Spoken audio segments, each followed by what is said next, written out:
This house is about to go through a major transformation. Over the next few weeks, we're going to be making over almost every room in my son and daughter in law's new house. Some of these spaces need a lot of work. And this week, I'm tackling the guest bedroom, turning it from dingy and outdated into a cozy library inspired retreat using only thrifted and budget friendly finds.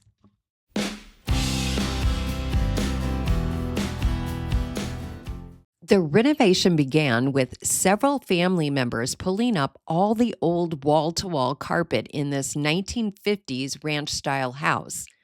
We were thrilled to discover hardwood floors in near perfect condition in the guest bedroom. Let's just say we didn't have such good luck in the other spaces. Now that old dirty carpet is gone and we have these beautiful parquet wood floors, I put down drop cloths because today I'm going to paint. And let's see what color of paint that I picked. I think you're going to be surprised. No, I'm not using sage green or navy blue, my favorite paint colors. I'm going with a neutral, Accessible Beige by Sherwin-Williams. I had this paint left over. It's the paint that I have in my foyer and dining room. I did think about using navy, but this room's one window doesn't let in much light, and I'm going to be adding a lot of other dark colors, so I decided I didn't want dark walls too. Right now, the walls are white. In fact, they look bright white next to the dark bookcases. So I do think that Accessible Beige is going to just warm it up a little bit and provide some contrast between the walls and the wood trim. I'm liking it already. But hopefully they're close enough in color that I'll only need to use one coat. I didn't want to place the headboard in front of the room's only window and block the natural light. So instead, I decided to wallpaper over the green accent wall and place the bed on that wall instead. I ordered 2 rolls of peel and stick wallpaper from Amazon that has kind of a grass cloth look to it. I figured this would be a pretty easy wall to wallpaper since the only tricky part was going to be cutting around the bookcase. So I decided to start there first and just applied a small piece above the bookcase. That way, when I hung the next full strip, I wouldn't have nearly as much cutting and trimming to do around it. And of course, before applying the wallpaper, I sprayed the walls with Easy Hang spray. It makes working with peel and stick wallpaper so much easier, especially when you're trying to line everything up. Seriously, don't skip this step. The previous owners must have painted before the carpet was installed because there were paint splatters all over the hardwood floor. Luckily, a little household goof-off softened the paint enough that I could scrape most of it off pretty easily with a putty knife. I seldom find nice rugs at thrift stores or even on Facebook Marketplace. So when I spotted this one at a liquidation center for just $75, I decided to grab it. Luckily, the kids already had a queen-size bed, so all I had to do was put it back together. Then I headed home to work on a couple projects. Since there's no room for a nightstand on the far side of the bed, I decided to just place this swing arm lamp directly on top of the bookcase cabinet beside the bed. But before bringing it into the room, it definitely needed a good cleaning. The brass cleaned up surprisingly well with a little scrubbing using Barkeeper's Friend. I actually liked the aged look of the lampshade. So instead of replacing it, I decided to just freshen it up a bit. I gave it a really good dusting and then I removed the trim along the top and bottom edges and then hot glued some lace ribbon from Dollar Tree around the shade edges instead. It is dark in here because we had a storm this morning and the electricity went out and it is not back on yet. So I don't know how well you'll be able to see what I'm doing today. I was going to start by hanging the curtains, but I think I'm going to hold off on that until the electricity comes back on. And instead, I'm going to go ahead and clean the bookcases and begin loading them with books. I made a special trip to one of my local thrift stores this morning because on Mondays, they have a bag of books for $3. You fill your own bag.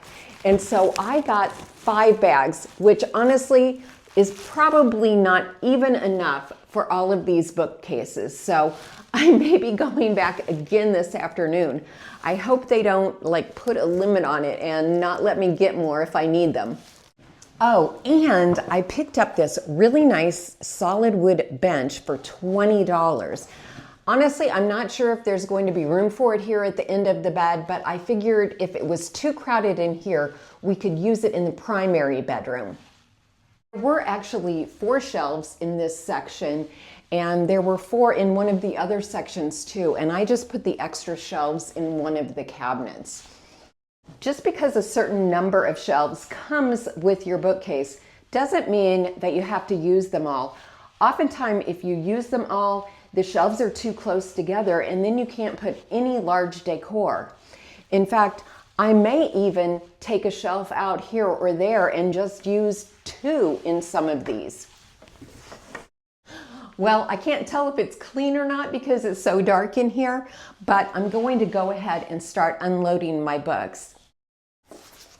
And I'm not going to be keeping the dust covers. I think I'm going to put my little lamp over here. So actually, I think I want to raise this shelf or maybe just remove it.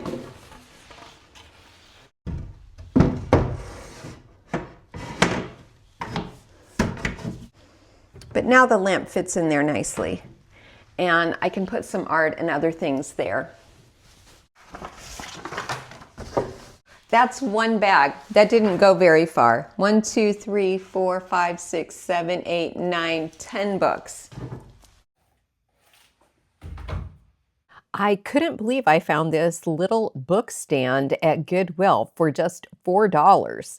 I didn't throw away all of the dust covers. I saved a few of the more interesting ones, and I thought it would be fun to cut out some of the artwork and place it in a few small thrift store frames to create little pieces of art for the shelves. One of the most budget-friendly ways to get faux florals and greenery is to thrift large, elaborate floral arrangements from the thrift store. I picked up this one for just $5.99, and not only was it filled with really nice quality stems, but the brass container alone was probably worth more than what I paid for the entire arrangement.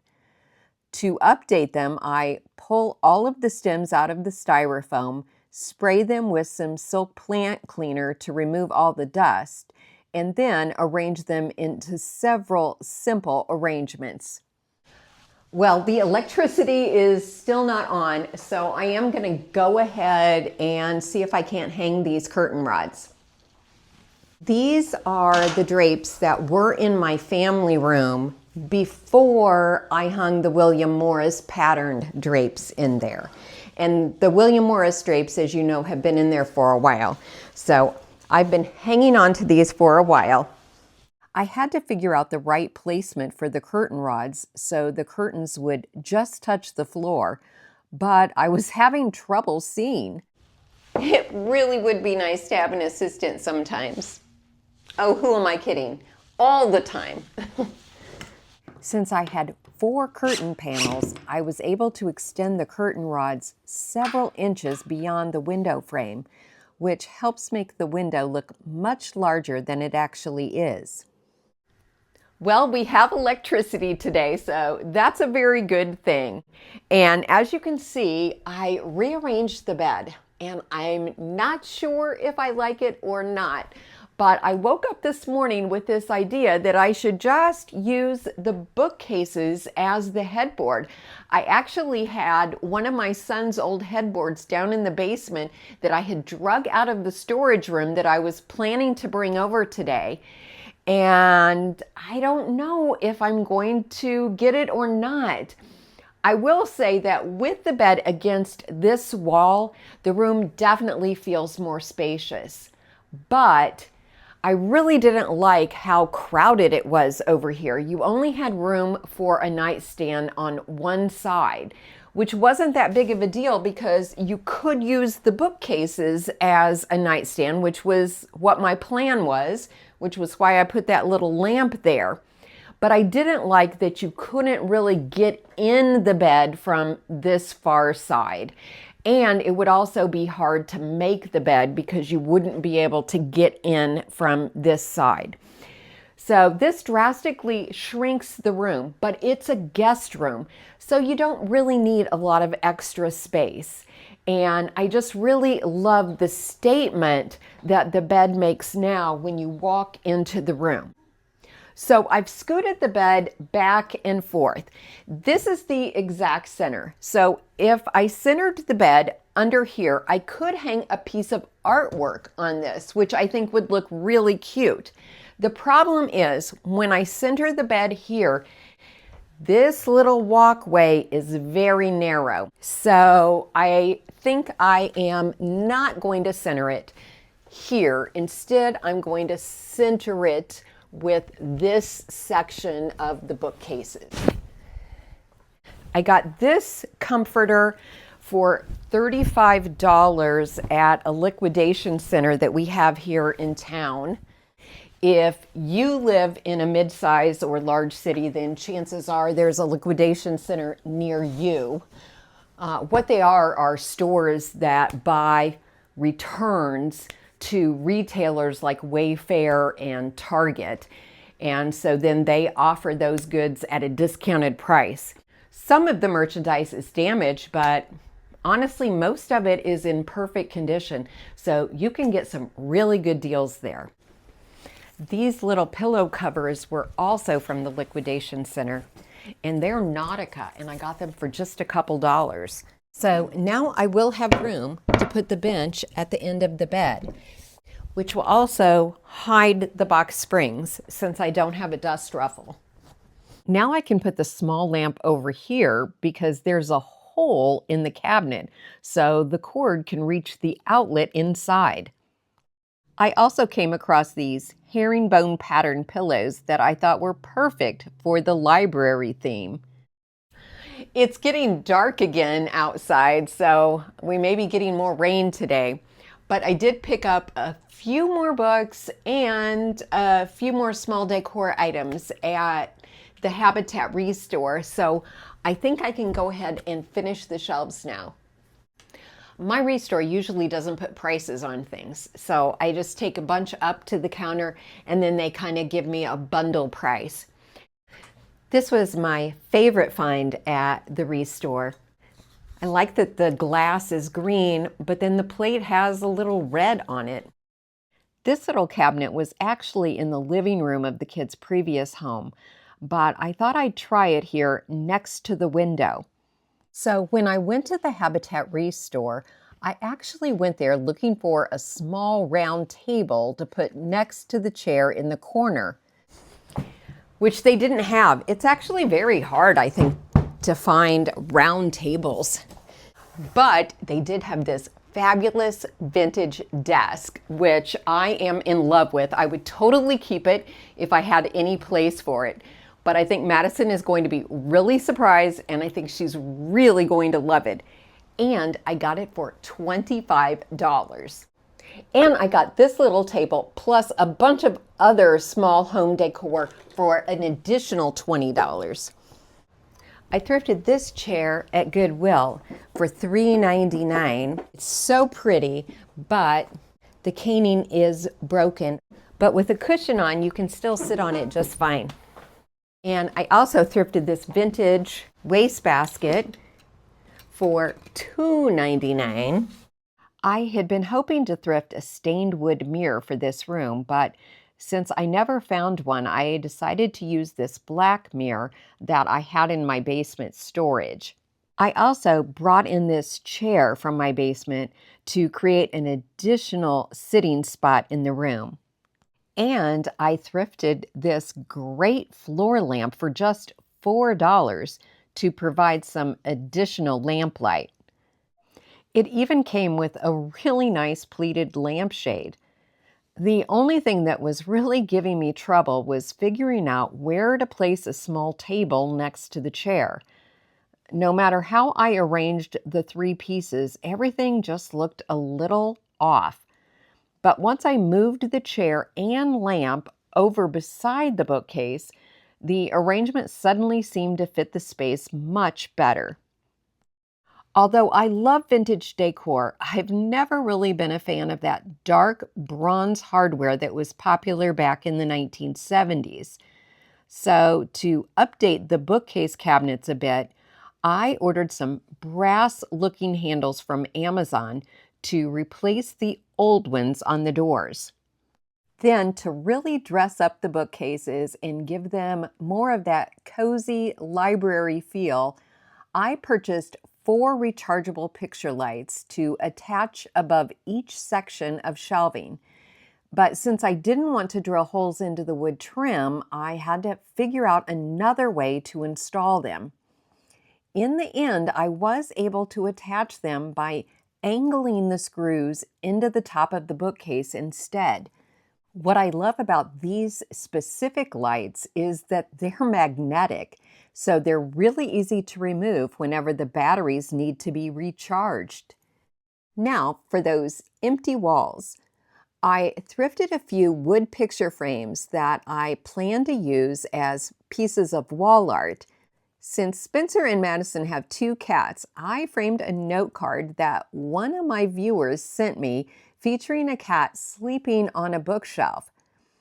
Then I found a similar cat image online, printed it out, and placed it in a second frame.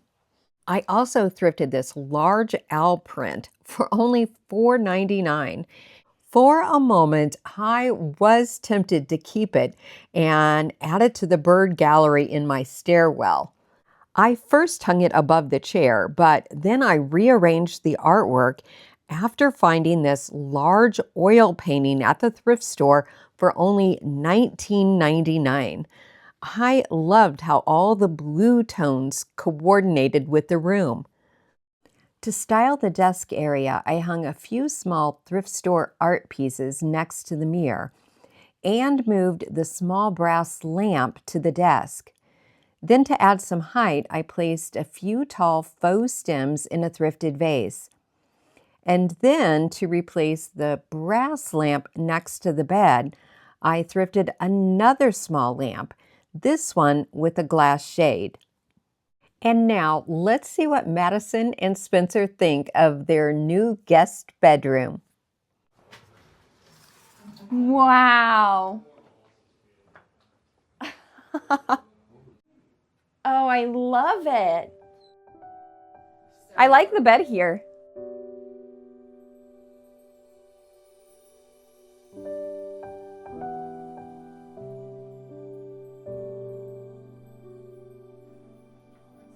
I do too. I do too.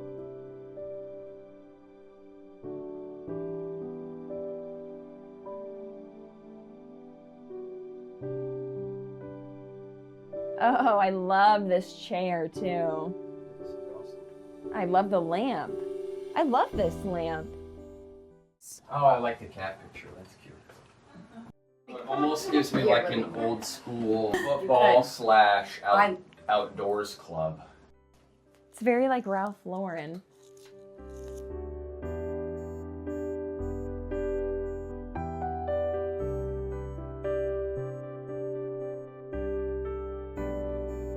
Oh, I love this. I think this is incredible. I can do my makeup here. I love this little bench here. I love the curtains too. This is really nice.